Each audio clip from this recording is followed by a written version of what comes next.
Hello and welcome to SPMIS Academy. Today we'll analyze important newspaper articles of 19th November 2025. Please note you can download the PDF version of today's newspaper analysis by clicking the link given in the comment section. This is the list of the topics that we'll be covering from today's newspaper. The first topic is about प्रधानमंत्री फसल बीमा योजना. इसमें हाल फिलहाल में कुछ बदलाव किए गए हैं, उनको हम लोग एक एक करके देखेंगे. So this topic is important from our syllabus GS paper 3 Indian economy point of view, especially with respect to agriculture chapter. प्रधानमंत्री फसल बीमा योजना के बारे में पहले बेसिक आइडियाज रिवाइज कर लेते हैं and then will come to the current context.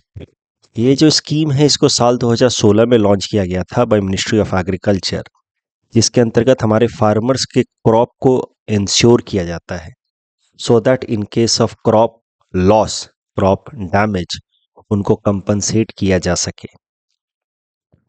उसके लिए एक यूनिफॉर्म प्रीमियम देना होता है. उसका कुछ हिस्सा फार्मर्स भरते हैं, कुछ हिस्सा फिर सरकार देती है. फार्मर्स को जितना प्रीमियम देना होता है वो एक एक करके देखते हैं. खारिफ क्रॉप्स के लिए फार्मर्स को मैक्सिमम 2% प्रीमियम देना होता है, राबी क्रॉप्स के लिए 1.5% एंड हॉर्टिकल्चरल क्रॉप्स के लिए 5%. तो ये कैसे होता है प्रीमियम देने का प्रोविजन, वो मैं अगले पेज पे आपको समझाता हूँ और एक बार फिर से इस पेज पे हम लोग दोबारा आएंगे.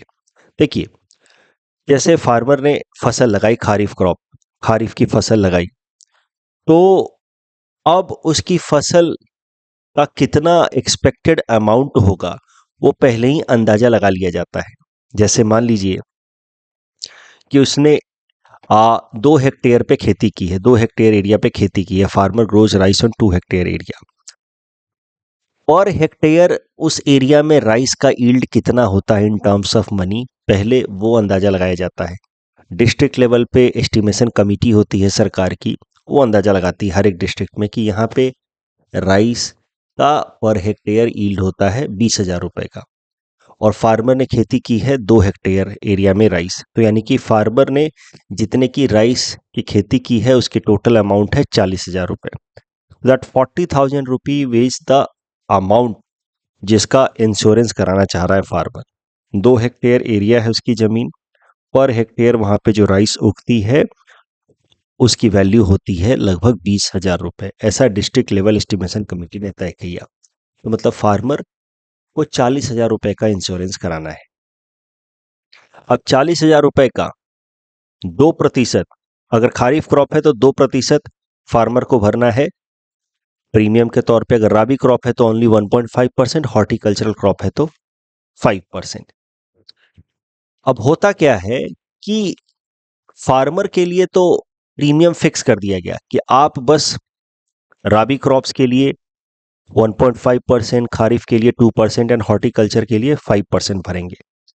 लेकिन इंश्योरेंस देने वाली कंपनियां, जैसे हेल्थ इंश्योरेंस देने वाली कंपनियां हैं, लाइफ इंश्योरेंस देने वाली कंपनियां हैं, वैसे ही कई सारी कंपनियां हैं जो एग्रीकल्चर इंश्योरेंस भी देती हैं, जैसे agriculture insurance company, Reliance general insurance company, Bajaj Allianz and all. अब हो सकता है कि ये जो प्रीमियम चार्ज कर रहे हो that is higher than this amount, जो सरकार ने इसमें लिमिट फिक्स की है फार्मर्स को इतना ही देना है. हो सकता है कि ये जो इंश्योरेंस कंपनियां हैं उससे ज़्यादा प्रीमियम चार्ज कर रहे हो, तो फार्मर को उतना ही भरना है प्रीमियम जितना यहाँ पे इस लिमिट में दिया गया है. Remaining premium will be paid by the government of India and state governments in combined manner. तो मैं एकदम सिंप्लीफाई करके बता दूं कि मान लीजिए कि एक फार्मर ने 1,00,000 रुपए का खेती किया है, मतलब वो राइस ग्रो कर रहा है, पर हेक्टेयर राइस जो है 20,000 रुपए का है, और उसने 5 हेक्टेयर एरिया में खेती की है, तो उसका सम इंश्योर्ड हुआ 1,00,000 रुपए का. 1,00,000 रुपए का वो फसल उगा रहा है. अब राइस है, that means it's a kharif crop, तो उसको फार्मर को सिर्फ 2,000 रुपये ही भरने हैं अपने तरफ से प्रीमियम के तौर पे. लेकिन मान लीजिए कि एग्रीकल्चर इंश्योरेंस कंपनी से प्रीमियम इंश्योरेंस लिया गया है और ये एग्रीकल्चर इंश्योरेंस कंपनी कहती है कि नहीं, हमें 4,000 रुपये प्रीमियम के तौर पे चाहिए. तो जो एक्स्ट्रा 2,000 रुपए हैं, फार्मर ने तो 2,000 रुपए दिए, जो एक्स्ट्रा 2,000 रुपए प्रीमियम के तौर पे देना है वो state government and central government मिल करके देंगी। For generally for normal states it is 50-50% का शेयर, यानी कि जो एक्स्ट्रा 2,000 रुपए है उसमें से 1,000 रुपए भारत सरकार देगी, 1,000 रुपए स्टेट गवर्नमेंट देगी। But for north eastern states and Himalayan state the share is 80-20%। Government of India 80% पैसा देगी, स्टेट गवर्नमेंट्स 20% पैसा देंगी। यानी कि जो एक्स्ट्रा 2,000 रुपए हैं उसमें से 1,600 rupees will be paid by government of India and only 400 rupees will be paid by the state government if it is a north eastern state या हिमालयन स्टेट। तो ये है पूरा का पूरा प्रोविजन विथ रिस्पेक्ट टू प्रधानमंत्री फसल बीमा योजना। साल 2016 में लाया गया, मिनिस्ट्री ऑफ एग्रीकल्चर लेकर के आई, और फार्मर्स के लिए जो प्रीमियम है वो फिक्स है, 2% for kharif, 1.5% for rabi and 5% for horticultural crops. उसके ऊपर से अगर प्रीमियम देना होगा तो वो सरकारें आपस में, state government and central government मिल करके उसको भरेंगी। ये जो फसल बीमा योजना लाया गया साल 2016 में, उसके पहले भी कुछ कुछ स्कीम्स चल रहे थे, लेकिन वो ऑल इंडिया लेवल पे नहीं थे, सारे फार्मर्स को उसका बेनिफिट नहीं मिल पा रहा था, तो उनको रिमूव करके भारत सरकार ये फसल बीमा योजना ले आई pan India across the country. इसीलिए Fasal Bima Yojana is in line with one nation one scheme theme. Fasal Bima Yojana में even shared croppers and tenants are covered, यानी कि जिन लोगों ने भाड़े पे जमीन लेकर के खेती कर रहे हैं, ऐसा होता है ना कि आपकी जमीन नहीं है बट आपने वहां पे खेती की रेंट पे वो जमीन लेकर के, and 50% crop will be shared with the land owner. इस तरह के फार्मर्स को कहा जाता है शेयर्ड क्रॉपर्स या टेनेंट्स, तो उनको भी कवर किया जा रहा है अंडर प्रधानमंत्री फसल बीमा योजना। इस स्कीम के अंदर प्री हार्वेस्ट लॉस, यानी कि कटाई से पहले के भी लॉसेस कवर्ड होते हैं, जैसे फायर आ गया, lightning storm, hello storm, cyclone. Post harvest loss भी कवर्ड होते हैं अप टू 14 डेज, की कटाई के बाद, हार्वेस्ट के बाद आपने स्टोर किया था कहीं, बारिश आ गई और फसल खराब हो गया, जहां पे भी आपने स्टोर किया था वो क्रॉप खराब हो गया, तो उस केस में भी फार्मर्स को कंपनसेट किया जाता है। पोस्ट हार्वेस्ट लॉस 14 डेज तक ही कंपनसेट किया जाता है। अब करंट न्यूज ये है कि मिनिस्ट्री ऑफ एग्रीकल्चर ने फैसला किया है कि प्रधानमंत्री फसल बीमा योजना में 2 नए तरीके के रिस्क भी कवर किए जाएंगे starting from kharif season of the year 2026। पहला रिस्क होगा वाइल्ड एनिमल अटैक्स का। तो अब wild animals like elephants, wild boars, नीलगाय, डियर या मंकीज अटैक करते हैं, क्रॉप को डैमेज करते हैं, तो उस केस में भी फार्मर्स को कंपनसेट किया जाएगा। दूसरा, losses due to inundation of paddy crops. कभी कभार होता क्या है कि पैडी क्रॉप्स, धान की खेती करते टाइम में वहां पे नॉर्मली तो वाटर लॉगिंग चाहिए, पानी होना चाहिए वहां पे, द लैंड जहां पे पैडी ग्रो करना है it must be submerged under water. लेकिन कभी कभार एक्सेसिव फ्लडिंग हो जाती है, हम लोग वाटर वहां पे लाना चाह रहे थे ताकि वो लैंड थोड़ा सबमर्ज हो, बट कभी कभार एक्सेसिव फ्लडिंग हो जाती है, पानी का बहाव ज्यादा हो जाता है, and that leads to damage to the paddy crops. इसी को कहा जाता है inundation of paddy crops. So such damages, that is damages due to inundation of paddy crops also will be now covered under Pradhan Mantri Fasal Bima योजना। Farmers को बस इतना करना है कि with in 72 hours of the damage because of animal attack या inundation of paddy crops, उनको crop insurance app पे अपना क्लेम रजिस्टर करना है along with Jio tagged photographs for verification. तो यह है करंट न्यूज। इससे रिलेटेड हाल फिलहाल में प्रश्न आ सकता है क्योंकि ये प्रधानमंत्री फसल बीमा योजना में ये नए बदलाव किए गए हैं। इस स्कीम के ऊपर ये प्रीलिम्स प्रैक्टिस क्वेश्चन है। Please attempt this question and submit the answer in the comment section. Next topic is about national food security act 2013। List of beneficiaries have been revised. कई सारे बेनिफिशियरीज का नाम इस scheme से हटाया गया है। तो देखते हैं इस स्कीम के बारे में, पहले रिवाइज करते हैं and then will come to the current news. Again important from our syllabus GS paper 3 Indian economy point of view. National food security act, यह कानून लाया गया साल 2013 में, जिसके अंतर्गत राइट टू फूड को एक स्टैट्यूटरी राइट बना दिया गया, कानूनी अधिकार बना दिया गया। इस एक्ट के अंतर्गत दो categories of food beneficiaries identify किए गए हैं। पहले कैटेगरी को कहा गया है प्रायोरिटी हाउस होल्ड्स।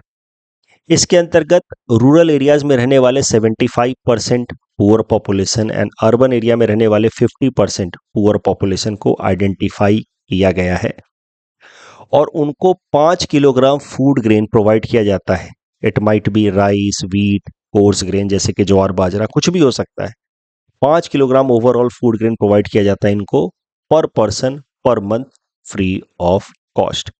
तो टोटल लगभग 80 to 81 crore population is covered under this priority house hold section. इसमें जो बेनिफिशियरीज हैं उनको आइडेंटिफाई करने का काम है by the state government. Beneficiaries are basically identified by the state governments as per socio economic caste census. तो साल 2011 की सेंसस हुई थी, उसमें अपार्ट फ्रॉम एन्यूमरेशन की भारत में कितने लोग हैं, जनसंख्या कितनी है, ये भी देखा गया था कि उनका इकोनॉमिक स्टेटस कैसा है। तो उसी को कहा गया 2011 के सेंसस को सोशो इकोनॉमिक कास्ट सेंसस। तो उसमें इकोनॉमिक स्टेटस के बेसिस पे अलग अलग परिवारों को कैटेगराइज किया गया है कि ये रिच हैं या पुअर हैं। तो उसी हिसाब से फिर जो 2011 का सोशो इकोनॉमिक कास्ट सेंसस है उसको बेसिस बना करके प्रायोरिटी हाउस होल्ड्स को आइडेंटिफाई किया जाता है। रूरल एरियाज में 75% rural population, poor rural population, and urban area में बॉटम 50% अर्बन पॉपुलेशन को कवर किया जाता है अंडर प्रायोरिटी हाउस होल्ड। दूसरी कैटेगरी ऑफ बेनिफिशियरीज हैं अंत्योदय अन्न योजना वाले। देखिए ये योजना जो है अंत्योदय अन्न योजना वाले लोग, ये स्कीम पहले से चल रहा था जिसके अंतर्गत बीपीएल कैटेगरी के परिवारों को 35 kilogram of food grain provide किया जाता है पर house hold per month free of cost. तो ये अंत्योदय अन्न योजना को सब्ज्यूम कर लिया गया under national food security act, यानी कि जो बीपीएल कैटेगरी है उसको अभी भी 35 किलोग्राम फूड ग्रेन मिलेगा पर family per month free of cost. तो ये बन गया one part under national food security act. तो बीपीएल वालों के लिए ये प्रोविजन है, उनको ये प्रायोरिटी हाउस होल्ड में कंसिडर नहीं किया जाता है। ये नहीं कि यहाँ पे भी 35 किलोग्राम फूड ग्रेन ले लिए और फिर प्रायोरिटी हाउस होल्ड बन करके भी पर पर्सन 5 किलोग्राम फूड ग्रेन ले लिए, ऐसा नहीं है। पहले से स्कीम चल रही थी अंत्योदय अन्न योजना, जिसमें अंत्योदयास को आइडेंटिफाई किया गया। अंत्योदयास मतलब poorest of the poor.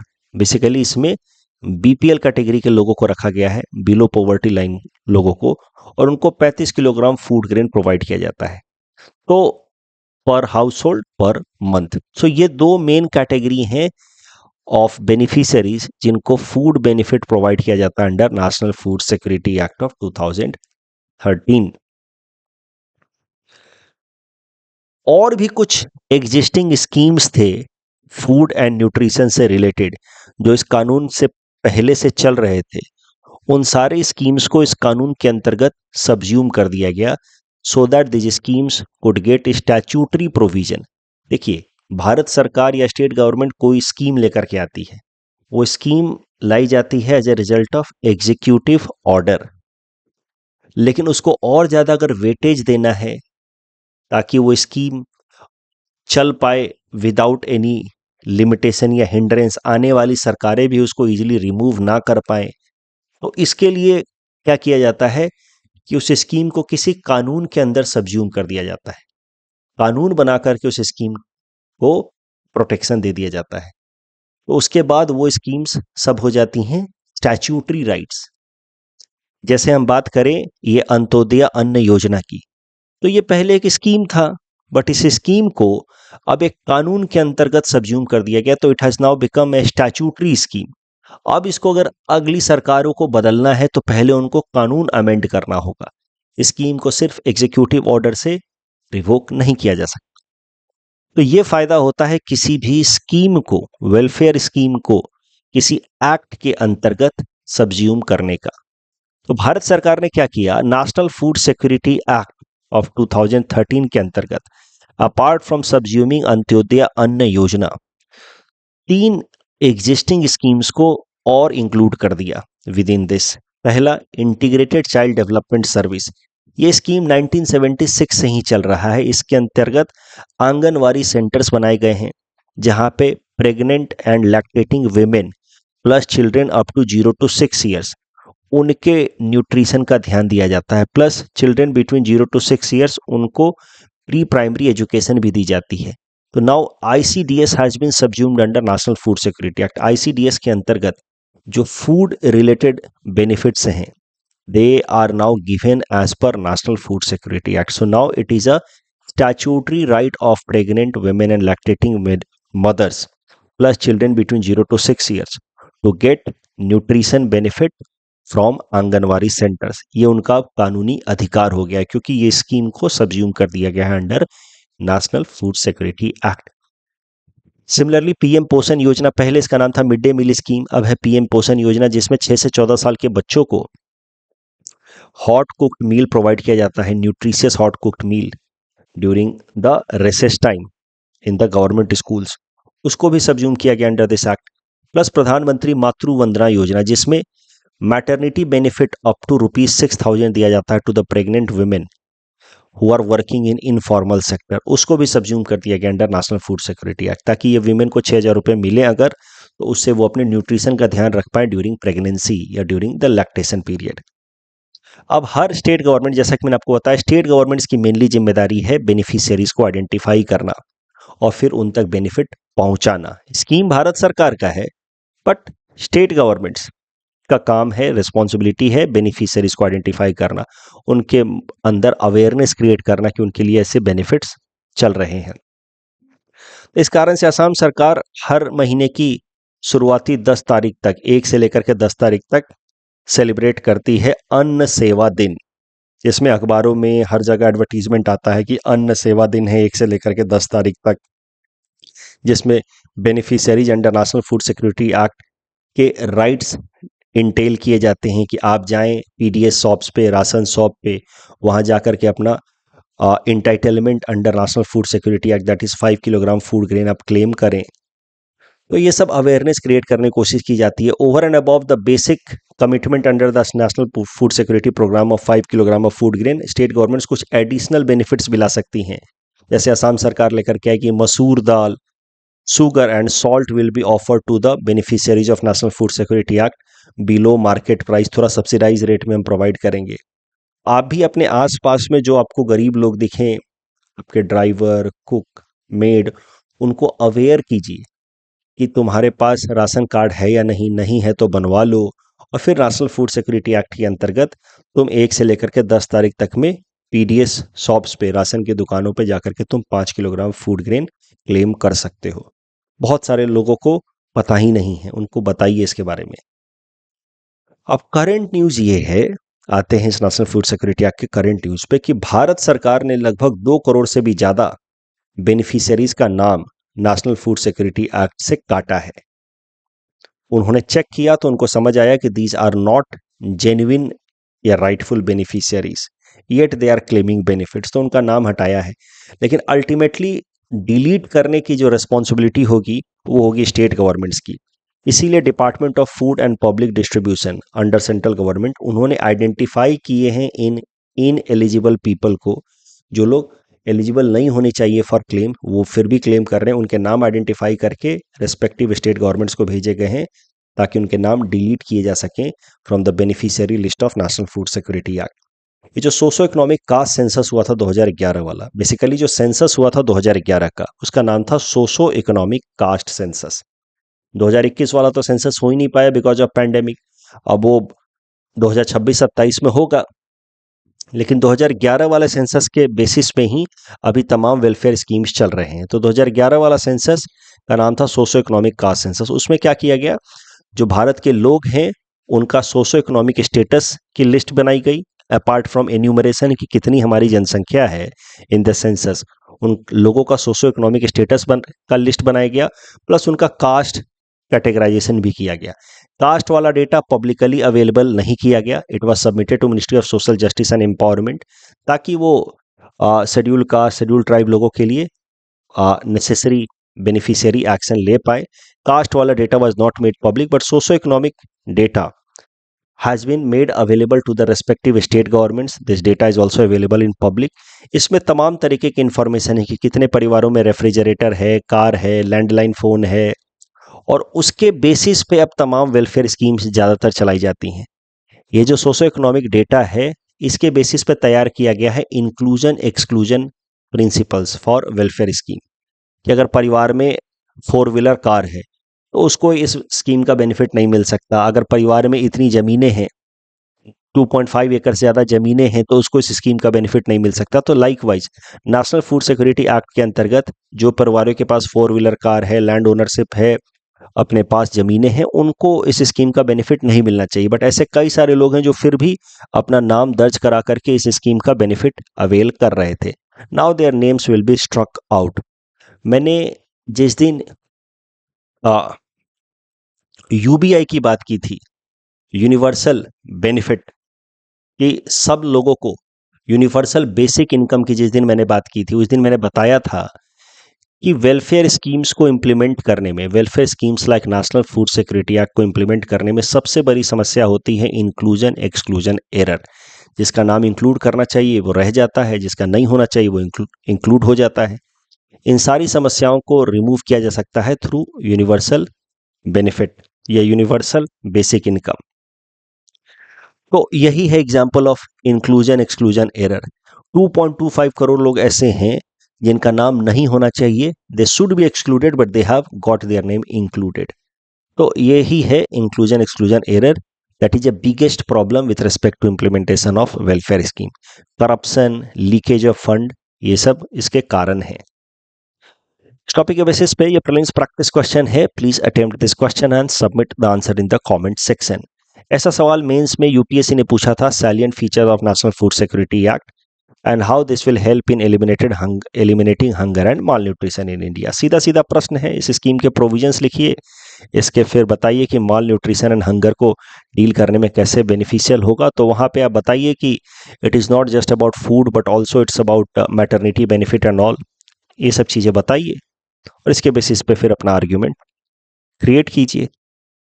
Next topic is about sea cow dugong. Sea cow dugong के बारे में इस साल हम तीसरी बार पढ़ रहे हैं। फिर से इससे रिलेटेड एक आर्टिकल आया है डिटेल में इंडियन एक्सप्रेस में, तो एक बार देख लेते हैं। सी काउस या डुगोंग्स तो एक मरीन एनिमल है जिसको कहा जाता है डुगोंग। उसका दूसरा नाम सी काउ भी है क्योंकि ये हर्बीवोरस मरीन एनिमल है, प्योरली हर्बीवोरस है। It survives on sea grasses, sea surface पे जो ग्रासेस होते हैं उनको खा करके जिंदा रहता है। That is what is known as sea cow. ये अंडमान निकोबार आइलैंड्स के around, gulf of Mannar, Palk bay and gulf of Kutch, इन 3 एरियाज में जनरली मिलता है। 70 ईयर्स की इसकी लाइफ होती है in general. Reproduction rate is very low, slow growth rate होता है, इस कारण से 2-3 साल में एक बार they give birth to a calf. IUCN में इसका कैटेगराइजेशन है vulnerable. Wild life protection act में इसको हाईएस्ट प्रोटेक्शन मिला हुआ है शेड्यूल 1 का, या international convention on trade in endangered species sites में भी इसको हाईएस्ट प्रोटेक्शन मिला हुआ है, अपेंडिक्स 1 में रखा गया है।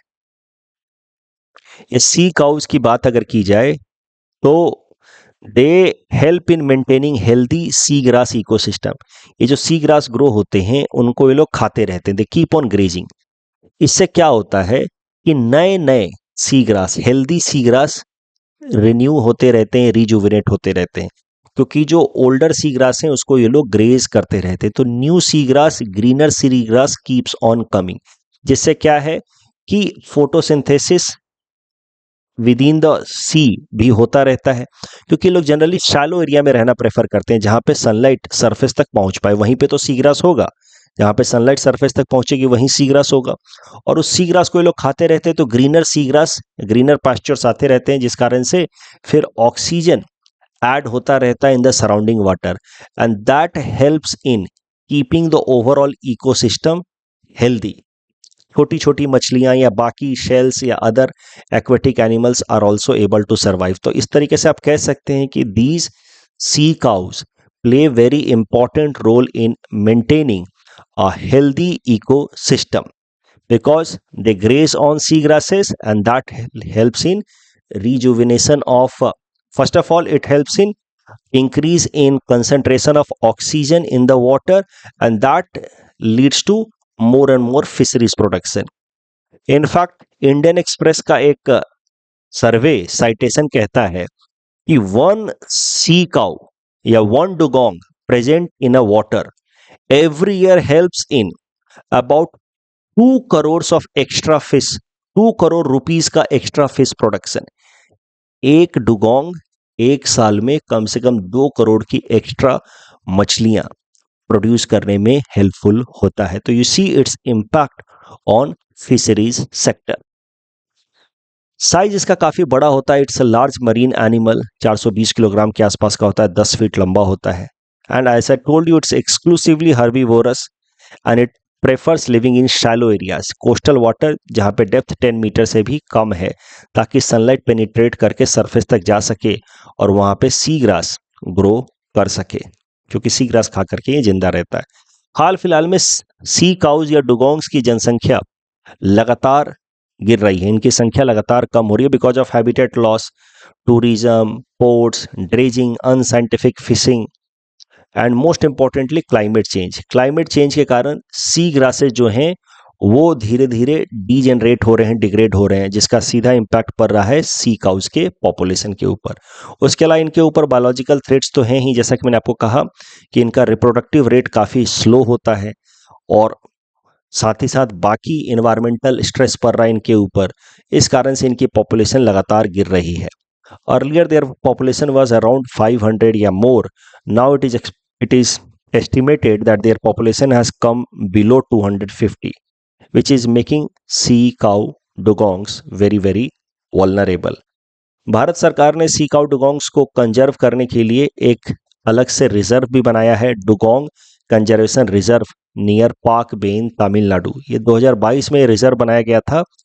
साल 2025 में the sea cows were in news because IUCN, the international organisation, adopted a motion to give international recognition to this Dugong Conservation Reserve created by Government of India near Park Bay in Tamil Nadu.